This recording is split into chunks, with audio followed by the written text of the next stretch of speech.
This is Eric Muathe at Muathe.com. Let's take a look here.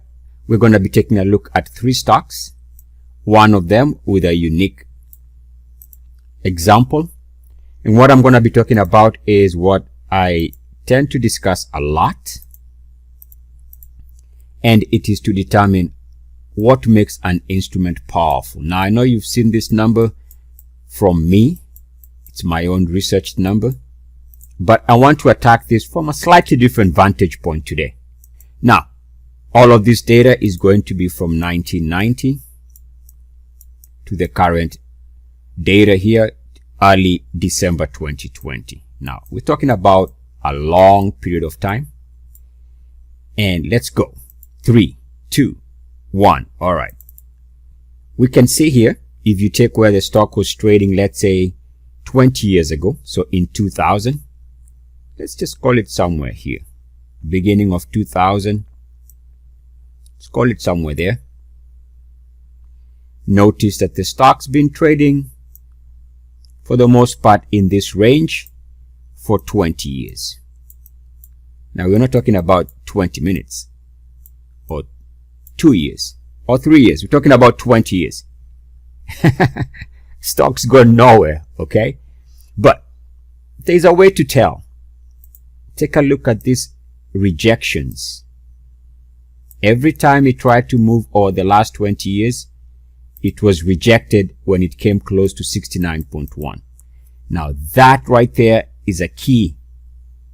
That is how you can determine that an instrument is not primed to move. And there's a good example of this, because take a look at this period here, which is the most successful period over the last 30 years. And what is the main characteristic of this period? You guessed it, the power of the RSI. Now, I'm not going to discuss the ultimate Muathe breakout, but you can see it right here.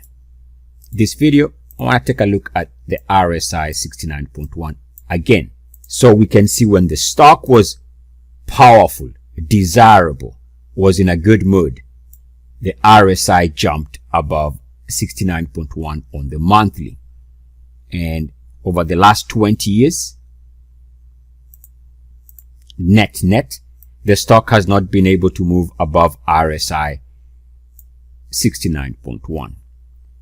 So remember, we just mentioned where the stock was trading in terms of price and the RSI in 2000. And essentially the price has been stuck in this huge range.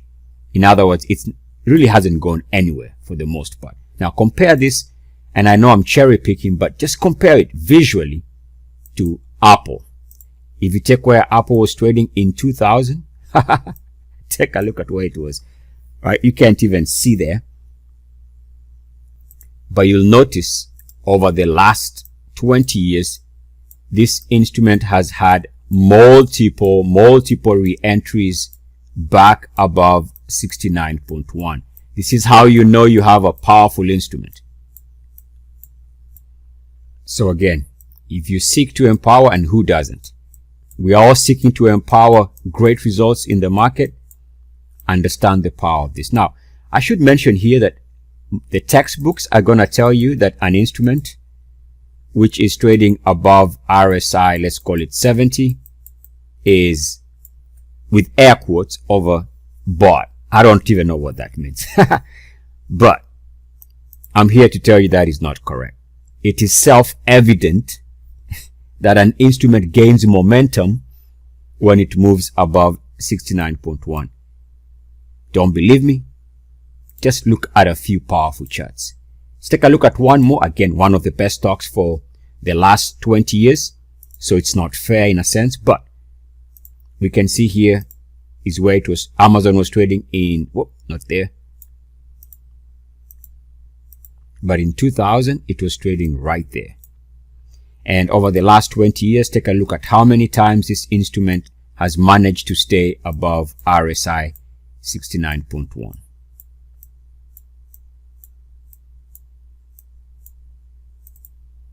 This is magical power. And again, I really like to emphasize this. This is a number that comes from this constant. Links are going to be in the description explaining this. This is legit. It's a natural phenomenon. Oh, and here's the NASDAQ. Remember those great late 90s? Take a look at where the NASDAQ was trading in relationship to its monthly RSI.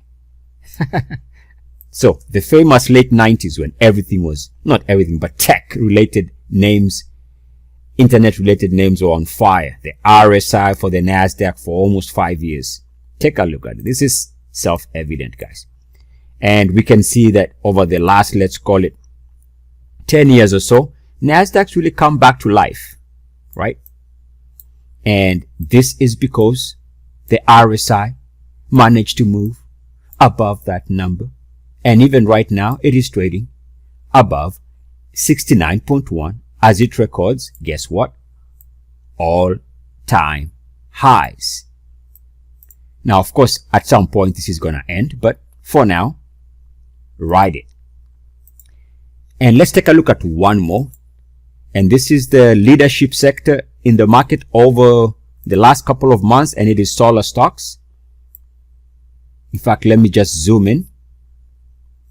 As we know, in 2020, those solar stocks have been on fire. This is so clear, so obvious. Look at that RSI right there. And how many years have I been talking about that RSI level? That magic number, that sweet spot, that happy phase, that energized, behavior. Where do you get that powerful surge in an instrument? And yeah, come on, of course, the solar stock met the minimum requirements for the ultimate Muathe breakout. Can you see it? Should be self-evident. Anyway, here's my question. Are you serious about owning power? Are you really looking for the most powerful instruments at any given time? Do you have a strong desire to avoid dead money? Do you like pancakes? Oh, sorry. That was a joke, but you understand what I'm trying to say here. Understand how to utilize this? And by the way, for those who trade other time frames, it works in other time frames for those time frames. How about one more? Let's go to the crypto land. Remember when the cryptos were on fire? When everybody and anybody who had ears suddenly heard of this thing called Bitcoin? What the heck is that? Well, everybody heard about it in this phase. So the reason why everybody became aware of something called a blockchain in 2016-17 is because of this magic number on the monthly. And heck, it is back to its winning ways as of the last 2 months. Why? Because the RSI is, you guessed it. Alright. Yeah, I do like pancakes, but I prefer crepes. Eric Muathe, Muathe.com. Love light, light love. Mwah. Namaste.